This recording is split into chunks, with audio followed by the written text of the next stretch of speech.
Selamat pagi semuanya, Jemaat GKI Pengharapan. Bersyukur kita bisa berkumpul lagi di persekutuan doa pagi hari Rabu ini.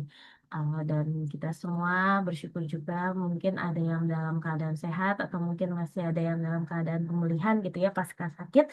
Tapi kita sama-sama bersyukur karena Tuhan masih memberikan kita kesempatan untuk bisa melakukan aktivitas di hari Rabu ini. Sebelum kita memulai persekutuan doa pagi ini, saya mau ajak Bapak Ibu untuk berdoa sejenak dan sebelum sebelum mendengarkan firman Tuhan, mari Bapak Ibu kita bersatu dalam doa. Tuhan Yesus, kami sungguh bersyukur ya Tuhan atas kasih karuniamu, atas berkat-Mu ke dalam kehidupan kami, sehingga Engkau masih memberikan kami semua nafas kehidupan dan juga Engkau masih memberikan kami semua kesehatan ya Tuhan. Walaupun mungkin di antara kami masih ada yang lemah tubuh, masih ada yang merasakan sakit, masih ada yang tidak enak badan ya Tuhan, tapi kami tetap bersyukur karena Kau masih memberikan kami kesehatan, Kau masih memberikan kami nafas kehidupan. Sebentar lagi kami akan melakukan persekutuan doa pagi ya Tuhan.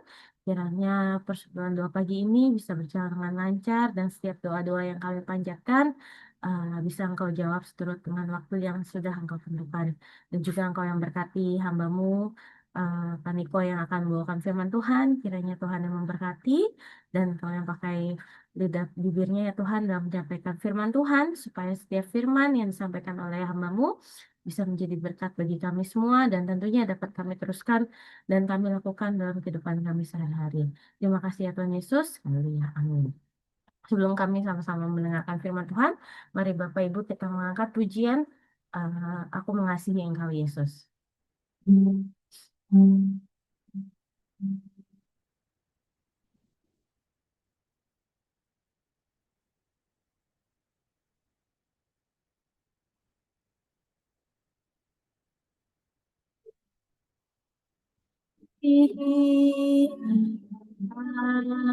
Yesus.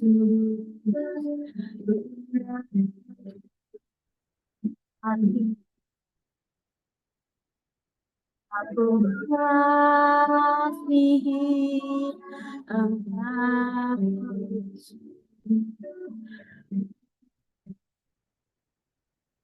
Jiwaku renungkan firman-Mu, tiada aku berpindah melakukan Engkau ya Tuhan, tujuan hidup hanyalah untuk menyenangkan hatimu. Mari kita ulang pujian ini. Di awal aku mengasihi kamu. Aku mengasihi Engkau Yesus. Hati aku mengasihi Engkau Yesus.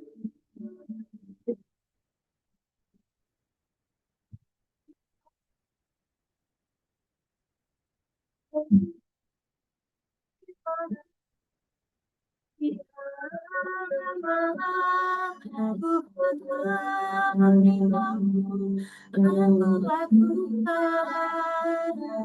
Engkau tahu ya Tuhan, tujuan hidupku hanyalah untuk menyenangkan hatimu. Katakan pada kelas.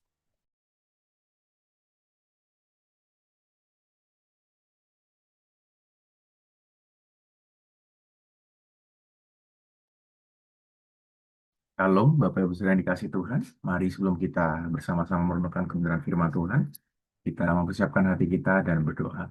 Mari kita berdoa, Bapak Ibu.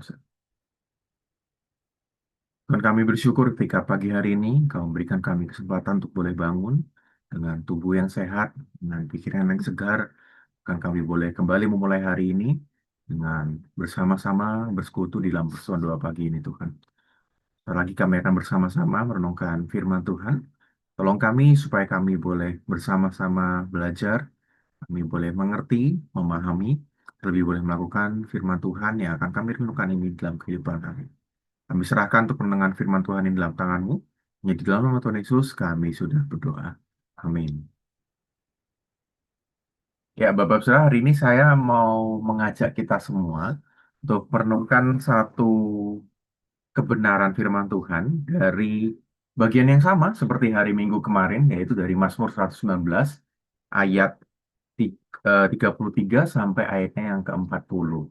Ketika saya mempersiapkan khotbah hari Minggu kemarin, saya membaca satu artikel yang menurut saya baik untuk bisa kita juga mengerti dan pahami bersama-sama. Satu artikel yang membawa kita untuk belajar dari Mazmur 119 ini akan doa atau mungkin 7 aspek doa yang menuntun hati kita.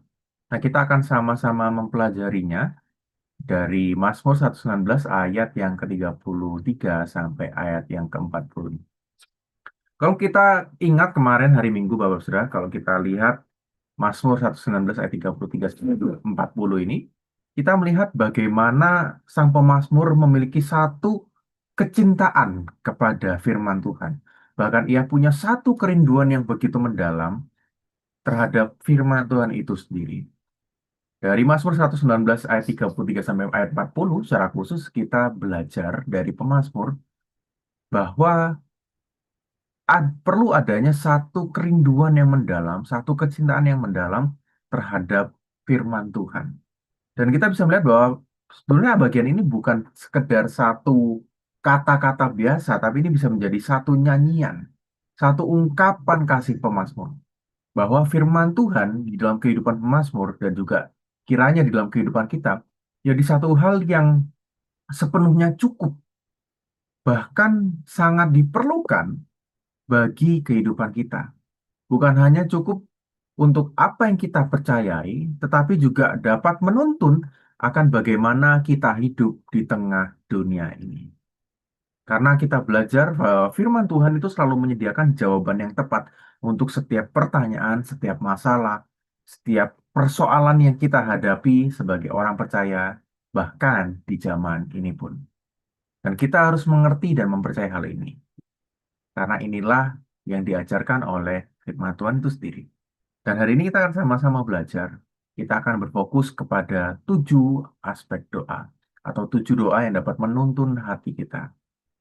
Ada 7 sikap hati yang perlu kita ambil ketika kita membaca, merenungkan, bahkan berusaha melakukan firman Tuhan di dalam kehidupan kita sehari-hari. Karena itu kita akan sama-sama belajar dari ke-7 hal ini. Nah, mari kita belajar dari doa atau aspek yang pertama. Di ayat 33 kita melihat bagaimana Permazmur mengatakan perlihatkanlah atau ajarkanlah dalam bahasa aslinya kepadaku, ya Tuhan, petunjuk ketetapan-ketetapanmu, aku hendak memegangnya sampai saat terakhir. Di ayat yang pertama ini, ayat 33, pemazmur memohon doa untuk memiliki pengertian, tapi bukan hanya pengertian semata yang dapat dimengerti secara kognitif atau di dalam pikiran otak kita saja, Bapak Saudara. Tapi kita melihat bagaimana pemazmur memohon pengertian agar ia dapat menerapkan pengertiannya itu. Atau bisa dikatakan ini adalah satu pengertian praktis, Bapak Saudara. Yang meminta kepada Tuhan, ajarkanlah kepadaku ya Tuhan. Perlihatkanlah kepadaku. Pemazmur memohon agar Tuhan menata firman-Nya sedemikian rupa, sehingga sang pemazmur bisa mengerti dan sanggup menaatinya sampai akhir hidupnya.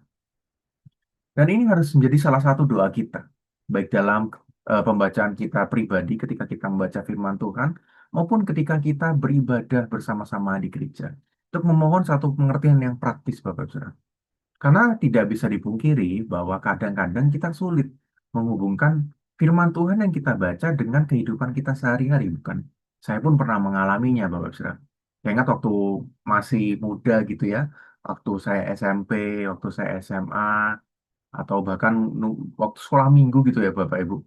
Ketika saya mendengarkan firman Tuhan, atau saya membaca firman Tuhan, saya menemukan firman Tuhan, Saya bertanya dalam hati saya terus ini hubungannya apa ya sama hidup saya kalau dulu waktu masih kecil sama sekolah sama saya dengan teman. Hubungannya apa firman Tuhan dengan kehidupan saya pribadi, Bapak Saudara?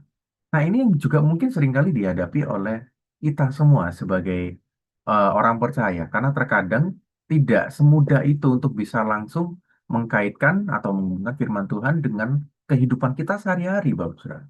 Karena itulah kita melihat bagaimana pemazmur berdoa pada Tuhan, meminta pada Tuhan, ajarkanlah kepadaku. Pemazmur meminta satu pengertian yang praktis, satu pengertian agar ia dapat menerapkan firman Tuhan itu sendiri. Ia nggak hanya ingin tahu latar belakang atau arti kata-kata tertentu dari firman Tuhan, tapi ia ingin tahu bagaimana firman Tuhan itu berlaku dalam hidupnya, sehingga ia dapat menjalankannya sampai akhir hidupnya. Ia ingin memelihara firman Tuhan itu, menjaga firman Tuhan itu seperti sebuah tembok dan menara yang melindungi sebuah kota. Pemasmur ingin firman Tuhan menjaga hidup, menjaga pengajarannya, menjaga pemahamannya sampai akhir hingga ia kembali kepada Bapa di surga. Nah, Bapak Saudara, ini jadi satu hal yang perlu juga kita miliki dalam doa kita. Doa untuk meminta pemahaman, pengertian yang dapat kita terapkan. Karena kita manusia itu terbatas secara intelektual kita, secara pemahaman kita. Kita memiliki pergumulan, bahkan kita juga memiliki keterbatasan akibat dosa-dosa kita. Bukan hanya dosa saja, tetapi juga ada jarak budaya antara di zaman kita dengan zaman penulisan Alkitab. Karena itu kita sangat memerlukan pertolongan Tuhan. Kita sangat memerlukan pengilhaman dari Roh Kudus untuk dapat mengerti penerapan praktis dari firman Tuhan yang kita baca itu. Kalau saya membaca bagian ini, Bapak Saudara, saya teringat akan waktu dulu saya masih kecil ya Bapak Saudara. Kalau kita masih kecil, masih anak-anak, atau Bapak Ibu mungkin sekarang yang sudah punya cucu gitu ya, atau anak-anak yang masih kecil, Bapak Ibu pasti sering melihat bahwa anak-anak itu secara otomatis gitu ya, mereka tuh sering bertanya, Bapak Saudara. Dan malah ada ahli yang mengatakan kalau anak sering bertanya itu satu hal yang bagus, karena menunjukkan bagaimana mereka berpikir kritis ketika melihat dunia ini. Nah, kita pun mungkin waktu masih kecil juga sering mem- melemparkan pertanyaan pada orang tua kita. Kenapa kok ini seperti ini? Terus itu apa? Cara kerjanya seperti mana? Seperti apa gitu ya, Bapak Saudara. Loh, ini untuk apa begitu? Nah, saya pun juga pernah, Bapak Saudara, ketika saya melihat sesuatu, paling gampang waktu dulu lihat motor atau mobil ya, Bapak Saudara. Kalau saya lihat kendaraan itu, karena papa saya juga suka ini, mobil, suka motor, kami anak-anaknya pun dua-duanya cowok ini akhirnya jadi suka otomotif juga, Bapak Saudara. Ketika lihat sesuatu, tanya, oh ini gunanya buat apa, Pak? Oh, ini kenapa kok kayak gini bentuknya? Nah, banyak sekali hal-hal yang ditanyakan. Nah, pertanyaan ini biasanya terus berlanjut sampai akhirnya ketemu jawabannya. Nah, kenapa, Bapak Saudara? Karena anak-anak itu berpikirnya secara konkret gitu ya, secara utuh. Mereka pengen tahu kenapa sesuatu bekerja seperti itu. Mereka cari penerapan yang praktis. Oh, kalau misalnya ini seperti ini untuk digunakan untuk ini. Nah, ini kenapa bentuknya seperti itu? Karena ada kegunaannya seperti ini. Dan inilah juga yang seharusnya kita miliki di dalam pemahaman kita akan firman Tuhan. Kita berdoa supaya kita bisa punya satu pemahaman, satu pengertian yang nggak hanya berhenti di kepala kita saja, tapi satu pemahaman yang mendorong kita untuk dapat melakukan apa yang kita pahami itu, melakukan apa yang kita mengerti itu, Bapak Ibu Saudara. Karena inilah yang penting di dalam kita memahami firman Tuhan, bukan hanya melakukan, tapi juga melakukannya, bukan hanya memahami, tetapi juga melakukannya di dalam kehidupan kita sehari-hari. Nah, aspek yang kedua bukan hanya memohon pengertian yang praktis, tetapi juga memohon kepekaan di dalam mengerti atau di dalam memahami firman Tuhan. Pemasmur kita melihat di dalam ayat yang ke-34, Bapak Saudara, dia mengatakan, buatlah aku mengerti, maka aku akan memegang Tauratmu, dan aku hendak memeliharanya dengan segenap hatiku. Pemasmur ingin memahami detail-detail dari firman Tuhan. Bukan hanya untuk dapat menerapkannya, tetapi dia juga ingin memahami detail-detail dari firman Tuhan itu sendiri, Bapak Saudara. Doa ini menekankan bagaimana pemazmur merindukan satu kejelian, satu keterampilan di dalam memahami firman Tuhan. Nah, mungkin kalau supaya kita lebih mudah memahaminya gitu ya, saya membayangkannya dengan seorang montir mobil begitu, Bapak Saudara. kalau yang saya pahami gitu. Kenapa saya membandingkannya dengan seperti ini? Karena saya pernah punya pengalaman, Bapak Saudara. Waktu itu, ini bukan mobil sih, tapi motor, Bapak Saudara. Waktu masih kuliah, kalau nggak salah waktu itu, Bapak Saudara. Saya pernah pakai motor di rumah, terus waktu itu tiba-tiba motornya ada masalah gitu, Bapak Saudara. Saya pikir, oh ini masalahnya di sini nih. Saya lihat-lihat, saya coba cari tahu karena saya kan juga suka ngutak-ngatik gitu ya Bapak saya. Tapi dengan segala keterbatasan yang ada, udah cari tahu di Google, ya kok nggak nemu-nemu, kok motornya masih nggak mau hidup. Akhirnya dibawalah ke bengkel loh gitu. Dibawa ke bengkel dan baru dilihat benar aja sama montirnya sama mekaniknya. Udah tahu Bapak Saudara ini yang masalah tuh di sininya.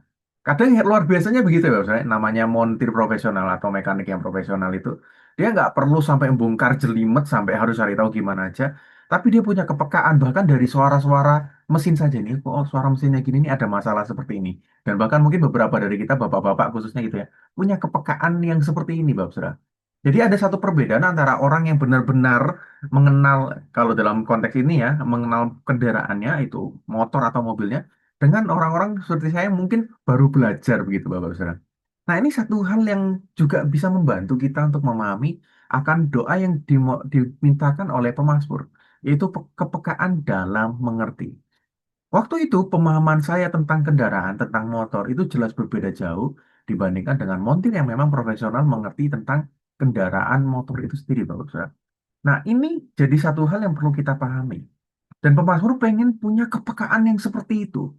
Kepekaan yang dimiliki oleh seorang montir profesional tadi, Bapak Saudara. Ketika dia mendengar suara motor tadi itu, ya, suara mesinnya, atau suara sesuatu hal yang salah, pemazmur, sang montir tuh punya kepekaan. Dan pemazmur menginginkan kepekaan yang seperti ini, Bapak Saudara. Ketika dia membaca firman Tuhan, ketika dia merenungkan firman Tuhan, dia ingin melihat firman Tuhan dan langsung tahu apa maksud firman Tuhan itu dan bagaimana menerapkannya.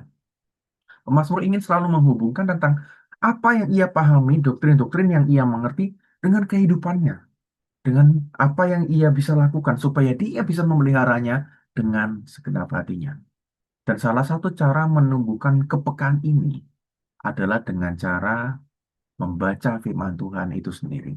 Semakin sering kita membaca firman Tuhan, semakin sering kita merenungkan firman Tuhan, semakin kita ingin tahu, semakin kita memiliki rasa penasaran tentang firman Tuhan, apa yang menjadi latar belakangnya, apa yang menjadi konteks penulisannya, kira-kira zaman firman Tuhan budaya di zaman itu seperti apa? Ketika kita punya keingintahuan yang seperti itu, Bapak Saudara, ini akan sangat menolong supaya kita memiliki kepekaan terhadap apa yang dimaksud oleh firman Tuhan itu sendiri. Dan kiranya ini juga menjadi satu doa kita. Ketika kita membaca firman Tuhan, kita juga minta pada Tuhan supaya Tuhan memberikan kita kepekaan untuk bisa mengerti bagaimana menerapkan firman Tuhan ini. Dan kemudian yang ketiga, pemazmur juga meminta satu kerinduan, yaitu supaya ia dapat mengerti. Nah, kerinduan inilah satu hal yang penting. Pemasmur mengatakan, biarlah aku hidup menurut petunjuk perintah-perintahmu, sebab aku menyukainya. Pemasmur melakukan apa yang ia lakukan. Pemasmur membaca dan merenungkan firman Tuhan, bukan karena keterpaksaan, tapi ia pengen, ia rindu, supaya melakukannya dengan sukacita, dengan senang hati. Dan kata-kata ini memberikan satu gambaran apa ya, satu pola kerinduan yang konsisten, Bapak Saudara. Mazmur seakan-akan mengatakan, berikanlah aku satu keinginan, satu satu kerinduan yang terus-menerus untuk bisa mengikuti firman-Mu di dalam kehidupanku hari lepas hari. Dan dalam hidup kita, kita sadar bahwa ada masa-masa, ada momen di mana kita perlu kerinduan yang lebih besar. Meskipun kita sudah percaya pada Tuhan, hidup kita sudah diubahkan, tapi kadang ada masa-masa dalam hidup kita ketika kita sulit sekali. Hati kita susah sekali untuk mau membaca firman Tuhan. Kita merasa begitu lelah, kita merasa begitu capek, dan akhirnya kita jadi dalam tanda kutip malas untuk membaca firman Tuhan, Saudara. Karena itulah kita perlu meminta kerinduan yang seperti ini. Supaya di dalam hidup kita hari lepas hari Tuhan terus memberikan kerinduan itu. Satu keinginan yang begitu mendalam untuk bisa mengerti, memahami, bahkan melakukan firman Tuhan di dalam hidup kita. Seperti lagu Come Thou Fount of Every Blessings, Bapak Ibu Saudara. Khususnya di bait yang ketiga.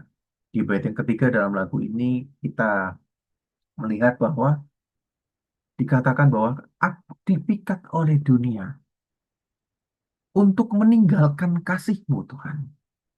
Tapi aku mau membawa hatiku, inilah hatiku, Tuhan. Ambillah dan matraikanlah bagimu. Ini kiranya juga boleh menjadi satu kerinduan kita.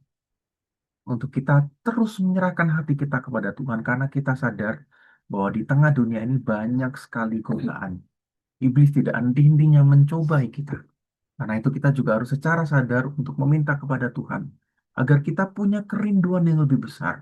Untuk bisa terus memahami firman Tuhan, mempelajari firman Tuhan di dalam kehidupan kita. Agar hari lepas hari kita punya kerinduan yang semakin besar untuk terus mengenal dan menaati firman-Nya. Dan ketika kita pun doa, ketika doa kita ini dijawab Bapak Ibu Saudara, maka kita akan menemukan kesukaan di dalamnya. Kita akan bisa membaca firman Tuhan dengan senang hati, dengan sukacita, bahkan kita bisa menikmati pembacaan firman Tuhan itu, sehingga kita bisa memiliki kepuasan yang sejati di dalam Tuhan. Nah, Bapak Saudara, bagian yang keempat atau doa atau respons yang keempat adalah doa memohon supaya Tuhan mengarahkan hati dan pikiran kita. Termasuk mengatakan, condongkanlah hatiku kepada peringatan-peringatanmu, dan jangan kepada apa. Lalukanlah mataku daripada melihat hal yang hampa. Hidupkanlah aku dengan jalan-jalan yang kau tunjukkan. Di bagian yang keempat ini, pemazmur berfokus kepada bagaimana arah hati dan pikiranmu. Ia berkata, condongkanlah hatiku. Atau sederhananya, ubahlah arah hatiku, Tuhan. Dan ini mirip dengan ide pada ayat yang sebelumnya, di mana pemazmur berdoa untuk punya pola kerinduan yang konsisten. Setelah pemazmur berdoa supaya dia punya kerinduan yang mendalam, kerinduan yang konsisten tadi, pemazmur meminta pada Tuhan untuk memalingkan jalannya, memalingkan hati dan pikirannya kepada ketetapan Tuhan. Nah, pemazmur sadar bahwa di tengah dunia ini banyak hal yang salah, banyak hal yang buruk, banyak hal yang sia-sia. Kalau kata pengkhotbah, Bapak Ibu Saudara. Dan Bapak Saudara, di dalam Alkitab selalu ada satu pola. Pola di mana waktu di konteks perjanjian lama, umat Tuhan diajak untuk meninggalkan berhala-berhalanya yang palsu, ilah-ilah yang palsu, dan menyembah Allah yang benar.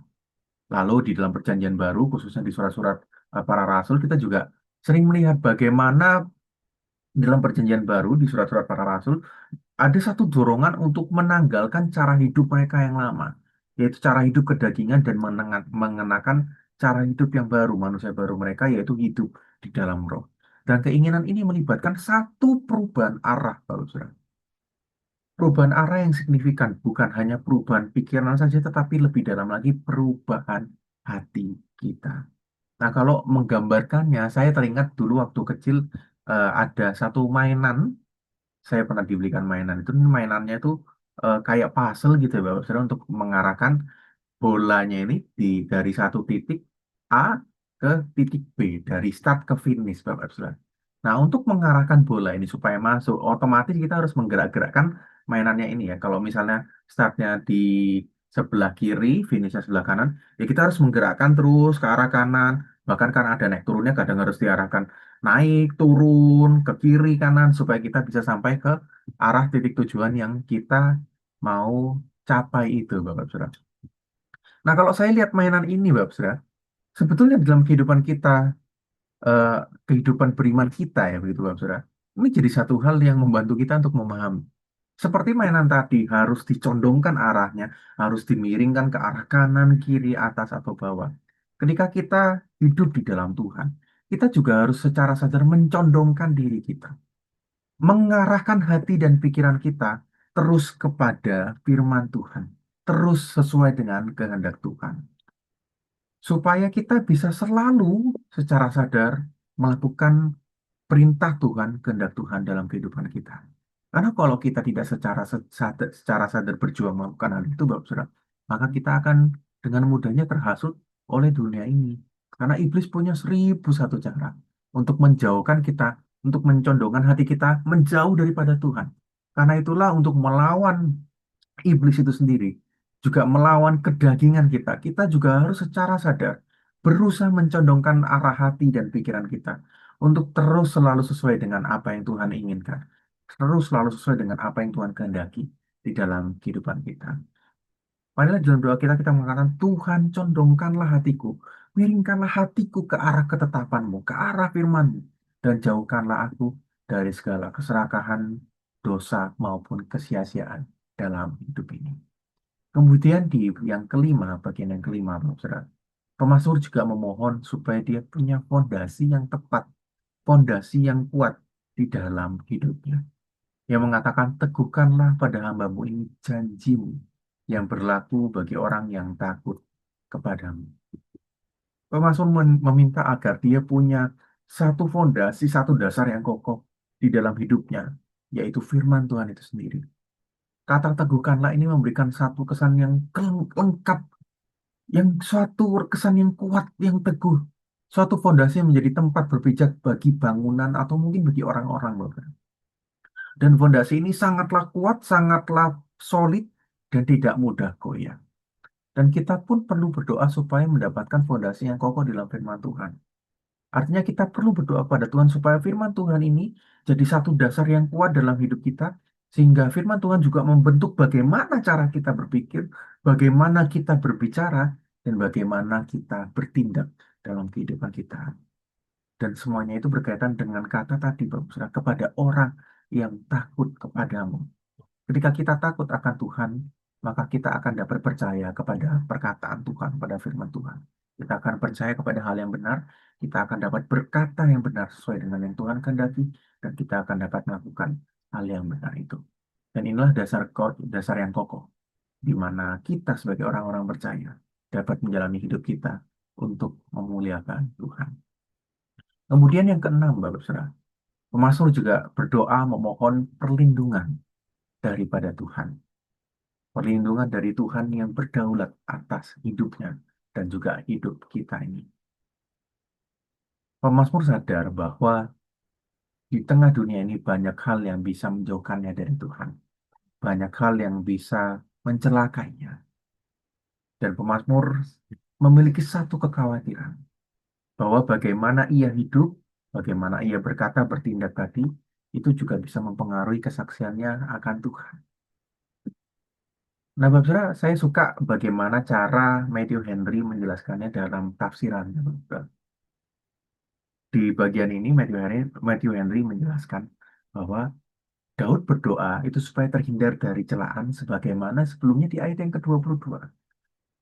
Daud atau pemazmur sadar bahwa ia pernah melakukan hal yang bisa memberikan alasan untuk musuh-musuhnya atau musuh-musuh Tuhan untuk menghujat yang akan merusak reputasinya sendiri dan mendatangkan aib bagi keluarganya. Karena itu, pemazmur berdoa supaya Tuhan memegang hatinya, memegang lidahnya, bahkan bukan hanya memegang hati dan lidahnya, tetapi juga memegang hati dan lidah semua orang di tangannya untuk mencegahnya dari hal itu, mencegahnya dari orang-orang yang berusaha mencelakakan dia, dari orang-orang yang berusaha menjauhkan dia dari Tuhan, dari orang-orang yang berusaha menghina dan ingin merusakkan relasinya dengan Tuhan. Saudara. Nah, kalau kita membaca firman Tuhan dan berusaha menerapkannya, kita sadar bahwa mungkin ada momen di mana kita bisa gagal mentaati firman Tuhan. Ada masa-masa di mana kita mungkin akan susah untuk mentaati firman Tuhan. Atau bahkan mungkin ada dosa-dosa kita yang telah kita lakukan. Itu seakan-akan menahan kita, membelenggu kita untuk bisa mentaati firman Tuhan dalam kehidupan kita. Sama seperti yang mungkin dialami oleh pemazmur. Ada hal-hal yang berusaha menggenggamnya, yang berusaha untuk mengganggunya untuk bisa melakukan firman Tuhan. Tapi salah satu doa yang kita bisa panjatkan bersama adalah kita memohon perlindungan Tuhan yang berdaulat itu. Kita berdoa agar kiranya Tuhan boleh menjauhkan kita. Seperti yang Tuhan Yesus ajarkan dalam doa Bapa kami. Yesus mengajarkan kepada kita untuk berdoa, janganlah membawa kami ke dalam pencobaan, tetapi lepaskanlah kami daripada yang jahat. Tuhan Yesus tahu bahwa di tengah dunia ini banyak sekali godaan-godaan. Banyak sekali tipu daya iblis untuk membuat kita semakin jauh dari Tuhan. banyak sekali hal-hal yang dapat membuat kita semakin jauh dari Tuhan, bahkan merusak relasi kita dengan Tuhan. Karena itu, marilah kita juga berdoa pada Tuhan untuk meminta perlindungan daripada Tuhan, supaya kita dijauhkan dari hal-hal yang buruk tadi, supaya kita dijauhkan dari pencobaan yang ada, supaya Tuhan melepaskan kita dari tipu daya iblis yang jahat, sehingga kita boleh senantiasa terus mendekatkan diri kita kepada Tuhan dan terus menjalankan hidup kita seturut dengan kehendak Tuhan dalam hidup kita. Dan yang terakhir, Bapak Saudara, pemazmur juga memohon agar ada satu kebangunan rohani di dalam dirinya, di dalam hidupnya. Ia mengatakan, sesungguhnya aku rindu kepada titah-titahmu. Hidupkanlah aku dengan keadilan. Di ayat yang terakhir ini berbeda dengan ayat-ayat yang sebelumnya. Sampai di ayat ini, semua doa berawal dari awal ayatnya. Tapi di ayat ini, doanya muncul di bagian yang kedua. Pemasmur mengatakan, hidupkanlah aku dengan keadilanmu, karena sesungguhnya aku rindu kepada titah-titahmu. Pemasmur merindukan agar ada satu kebangunan rohani dalam dirinya. Kebangunan rohani kepada kasihnya terhadap firman Tuhan. Dan kata rindu di sini hanya digunakan beberapa kali, Bapak Saudara. Dan ini menggambarkan satu kerinduan, satu kasih yang terus-menerus bertambah di dalam dirinya. Dan salah satu gambaran yang terbaik untuk menyatakan bagaimana kerinduan yang mendalam ini adalah kasih antara pasangan atau suami istri. Satu kasih yang terus bertumbuh, yang semakin bertumbuh seiring berjalannya kehidupan, bertambahnya usia kehidupan pernikahan antara suami dan istri, Saudara. Dan ketika kasih itu bertambah, kasih itu semakin mendalam, intensitasnya juga semakin meningkat. Nah, Matthew Henry menjelaskan dengan seperti ini, Saudara. Merasakan manisnya perintah Tuhan, itu hanya akan membuat kita semakin merindukan persekutuan yang lebih intim dengan Tuhan. Ketika kita merasakan manisnya, merasakan indahnya firman Tuhan dalam kehidupan kita, maka secara otomatis kita juga akan semakin punya kerinduan untuk bisa punya persekutuan yang lebih intim dengan Tuhan, untuk semakin mendekat pada Tuhan, semakin sering berdoa dan membaca firman Tuhan, karena kita sudah merasakan keindahan dan manisnya dari firman Tuhan. Semakin kita merindukan kebenaran Tuhan, maka semakin manis dan semakin kita ingin juga untuk membaca dan merenungkan firman-Nya dalam hidup kita. Karena itu, Bapak Saudara, kiranya kita juga mendoakan satu hal ini, supaya ada satu kebangunan rohani dalam diri kita, supaya kita benar-benar punya kerinduan yang mendalam, satu kasih yang begitu besar, untuk bisa punya kerinduan ini dalam hidup kita, bisa memiliki satu keinginan untuk terus membaca, merenungkan, bahkan melakukan firman Tuhan di dalam kehidupan kita. Kiranya Tuhan menolong kita semua. Mari kita berdoa kepada Tuhan. Tuhan, terima kasih firman-Mu sudah diberitakan. Kami bersyukur melalui Mazmur 119 ini, kami belajar dari pemazmur akan bagaimana kami berdoa untuk menuntun hati kami, agar kami punya kerinduan yang sama seperti pemazmur. Satu kerinduan yang mendalam untuk dapat membaca, mengerti, dan melakukan firman-Mu dalam kehidupan setiap kami, Tuhan. Tolong kami supaya kami boleh melakukannya, karena kami tahu tidak mudah, Tuhan. Banyak sekali godaan, banyak sekali cobaan yang kami harus hadapi di tengah dunia yang rusak ini, Tuhan. Tapi kami yakin dan percaya bahwa Tuhan yang akan memimpin dan menolong setiap kami. Hanya di dalam nama Tuhan Yesus kami sudah berdoa. Amin. Bapak Ibu Saudara, kita akan berdoa untuk beberapa pokok doa. Khususnya kita berdoa untuk renovasi dan perluasan gereja kita.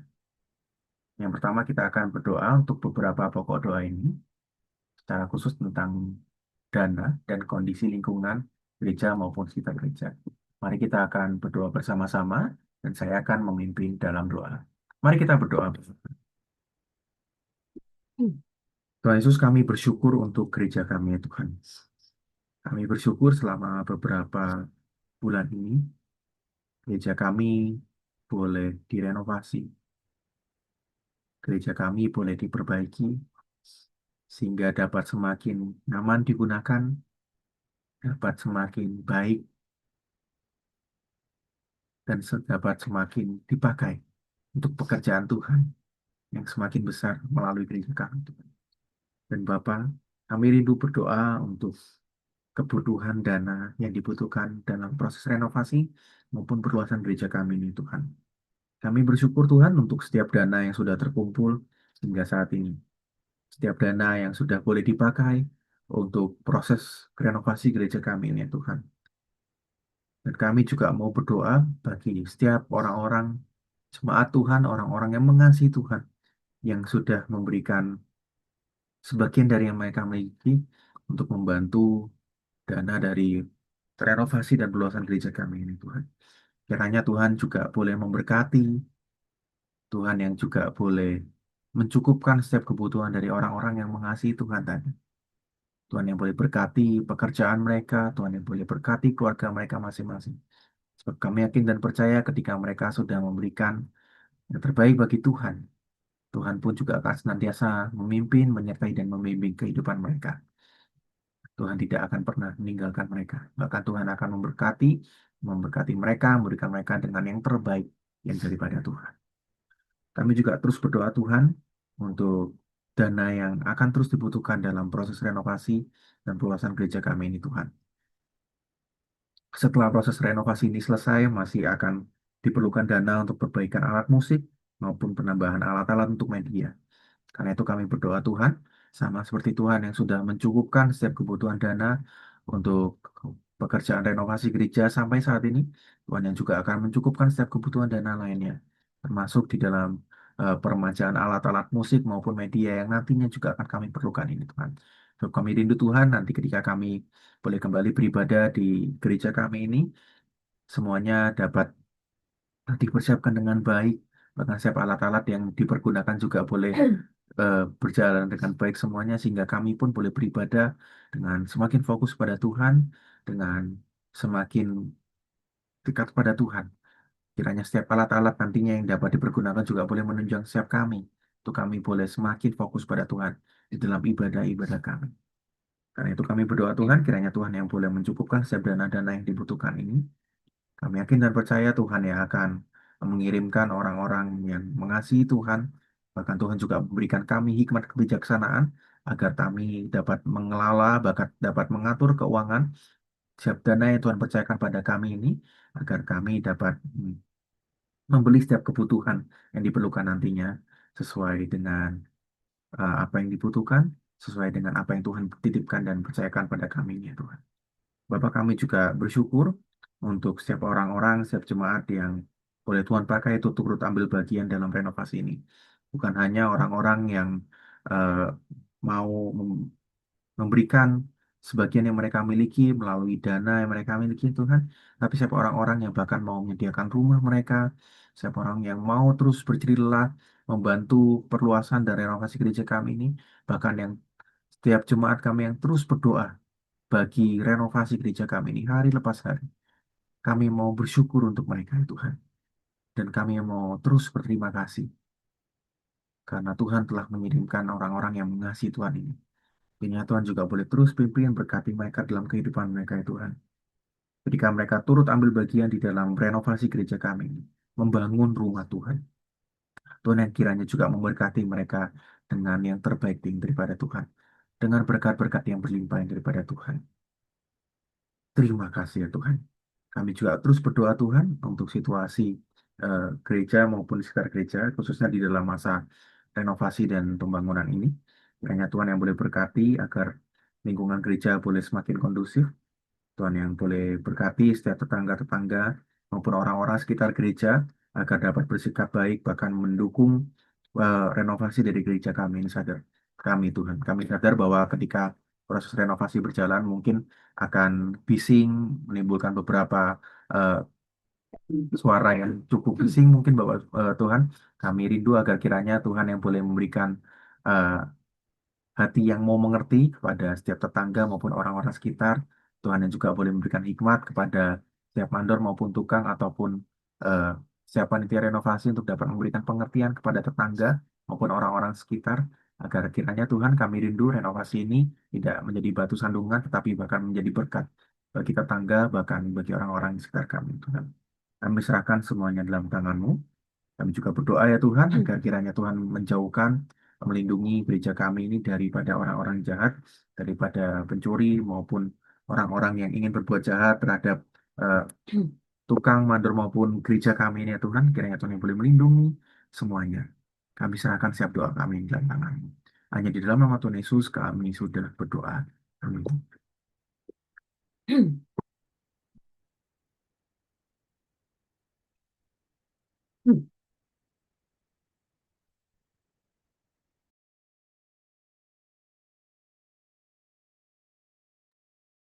Sebelum kita melanjutkan eh, doa untuk renovasi dan dipimpin oleh Ibu Joyce dan Ibu Rini, mari kita mengangkat satu pujian lagi, Aku Percaya.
Kau turun tangan memulihkanku, aku percaya Tuhanku dahsyat. Kau turun tangan memberkatiku, aku percaya Tuhanku ajar. Kau turun tangan memulihkanku, aku percaya Tuhanku dahsyat. Kau turun tangan memberkatiku. Silakan pada Ibu Joy. Mari Bapak Ibu kita sama-sama berdoa. Tuhan Yesus, terima kasih ya Tuhan untuk pagi hari ini di mana kami boleh berkesempatan untuk mendengarkan firman-Mu, kayak boleh juga bernyanyi, kami juga boleh eh, bersama-sama Tuhan bersatu dalam doa ya Bapak, di mana kami ingin berdoa untuk renovasi dan perluasan gereja yang saat ini masih berlangsung. Biarlah Tuhan juga boleh menolong untuk mandor yang saat ini bekerja Tuhan, untuk mereka bisa mengikuti arahan Tuhan dari para panitia, dan juga Tuhan boleh membantu mereka Tuhan, eh, baik dalam kesehatan mereka, dijauhkan dari segala sakit penyakit ataupun kecelakaan selama dalam mereka bekerja. Biarlah mereka juga boleh bekerja dengan penuh tanggung jawab, rapi, jujur, dan dapat bekerja sama dengan baik. Dan biarlah mereka Tuhan selama bekerja Tuhan di gereja Tuhan, mereka juga boleh merasakan akan kasih Tuhan yang selalu memberkati mereka Tuhan dalam eh, apapun yang mereka kerjakan dan lakukan di sana Tuhan. Dan juga biarlah Tuhan boleh menolong Tuhan untuk Bapak Mukidin Tuhan bisa juga memberikan arahan pada teman-temannya Tuhan untuk bisa eh, mereka memiliki kesatuan hati Tuhan untuk dalam bekerja ya Bapak. Dan mereka boleh bekerja sama, tidak merasakan adanya sikut-sikutan Tuhan, tapi boleh memiliki kesehatian Tuhan dalam melakukan pekerjaan mereka Tuhan dalam membangun rumahmu ya Bapak. Terima kasih ya Tuhan, kami menyerahkan seluruh uh, proses pembangunan renovasi ini Tuhan hanya ke dalam tangan-Mu saja. Haleluya. Amin.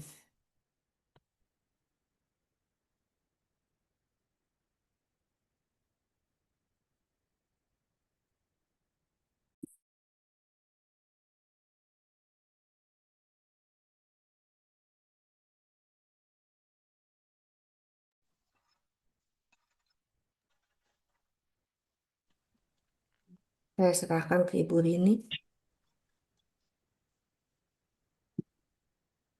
Mari kita akan mendukung pokok doa panitia renovasi gereja kami.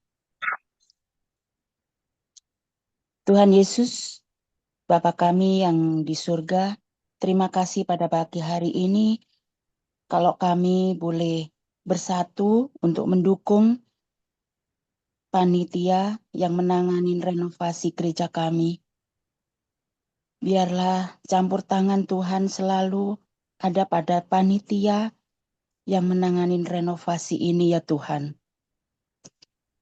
Kami sangat bersyukur Tuhan sampai sejauh ini renovasi boleh berjalan dengan baik dan progres yang semakin baik ya Tuhan. Kami juga berdoa ya Tuhan Yesus.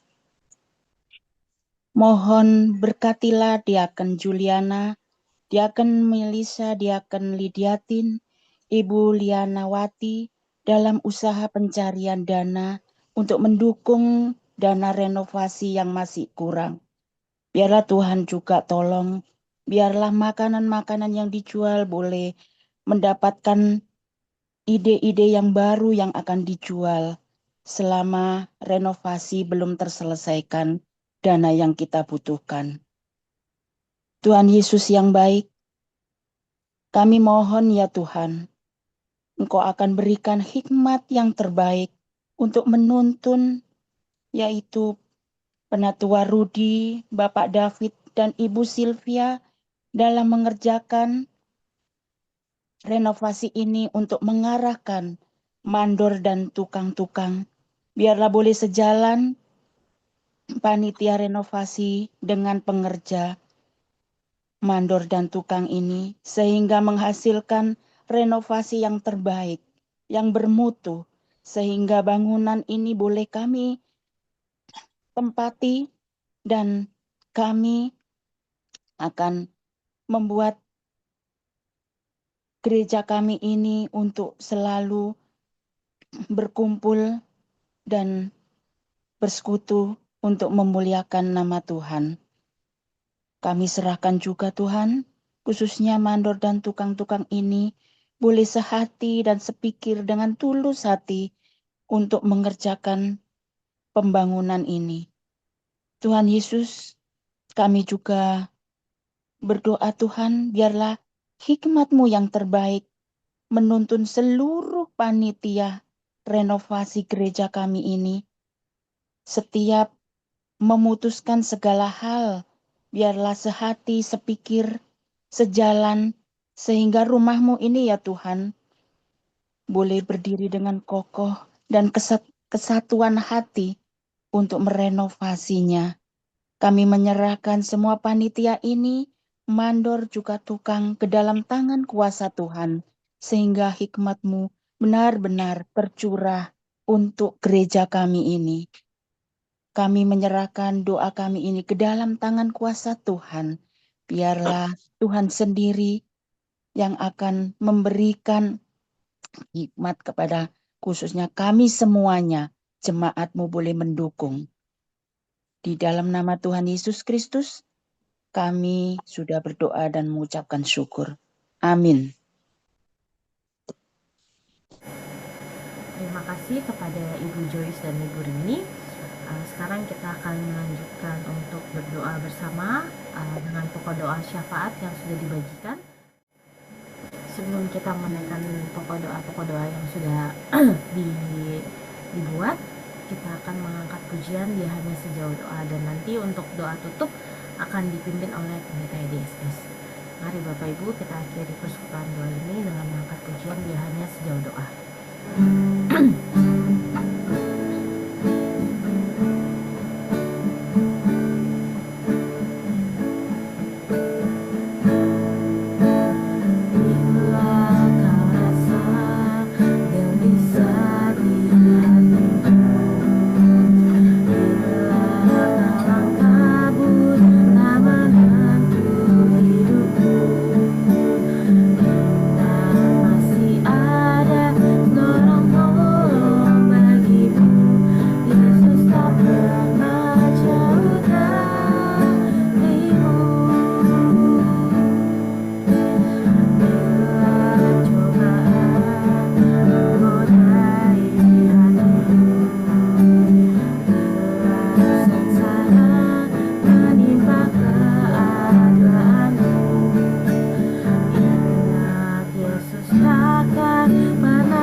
kita bersatu dalam doa. Hari ini hambamu berdoa untuk seluruh jemaat GKI Pengharapan, dimanapun kami berada, apapun yang kami lakukan, kiranya semuanya menyenangkan, memuliakan nama Tuhan, sekaligus diberkati oleh Tuhan dengan berkat teristimewa dan terbaik. Terima kasih ya Tuhan. Di dalam namamu Yesus Kristus, kami berdoa dan bersyukur. Amin. Kita pujikan Bapa, terima kasih. Bapa, terima kasih. Bapa, terima kasih. Bapa di dalam surga,